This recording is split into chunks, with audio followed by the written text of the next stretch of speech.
Well, voters here in Edmonton and Alberta historically vote Conservative during federal elections. However, it could be different this spring with more seats up for grabs and the U.S. trade war dominating conversation, among other things. So joining us this morning is consultant Tom Vernon. Tom, let's start with Danielle Smith, sort of inserted into this federal conversation, most recently with her comments to Breitbart, now in a Liberal ad attacking Pierre Poilievre. Is she hurting the federal party right now? Yeah, it's one of those things where the federal party is looking at her and saying, stop helping. Look, the Liberals are going to do all they can to try and tie Pierre Poilievre to Donald Trump. It's been part of their strategy. And Danielle Smith making those comments, Premier Danielle Smith making those comments, does not help Pierre Poilievre's cause because it further draws those ties together, whether they're true or not, right?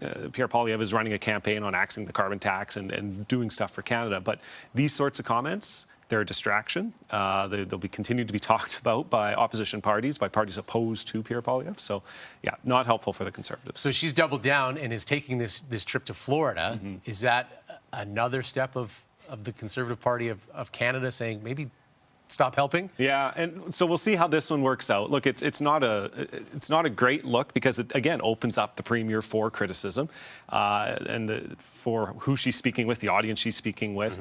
And look, the Conservatives, it's going to get tied back to them. It's going to be a distraction for them. It's going to be something that they're going to have to answer while they're trying to speak about their agenda. So we'll see how this talk goes down there and see what she says and how the reaction is in the United States. But again, it's another distraction for the Conservatives. Now let's focus in here on Edmonton because the map has been redrawn. There are more seats available in this election.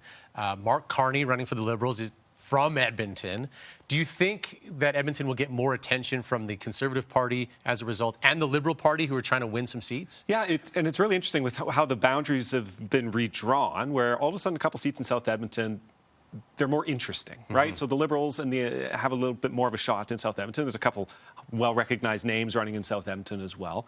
I mean, I still have a hard time believing that there's going to be this big red surge across Alberta, across Edmonton, because, look, Pierre Poilievre is very strong in Alberta, very strong in Edmonton.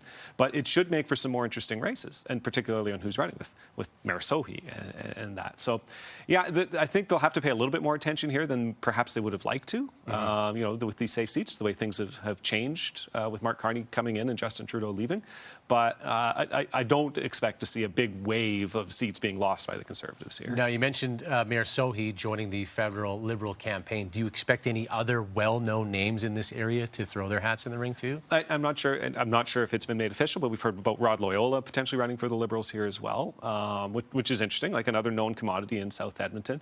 I don't know any other specific big names, but look, we already have well-known names that are in tight seats here. We look at in Edmonton Centre, where the former chair of the public school board is running there. Her name just fell out of my head. Trish Esterbrooks, right? Yep. So she's a well-known commodity, and that's going to be an interesting race there with Randy Boissonneau stepping away. So what does that race look like? And then we've got the rematch with Blake Desjardins and Kerry Diot's running again, exactly. correct? Right? So we do have some interesting races here, and ones that, look, people will be watching, not just here in Edmonton, but nationally, look, every seat's going to count in this election. Yeah, it's going to be a tight one, and it's a fast one. It is quick incoming. Tom, as always, appreciate your insight. Thanks so much for joining us.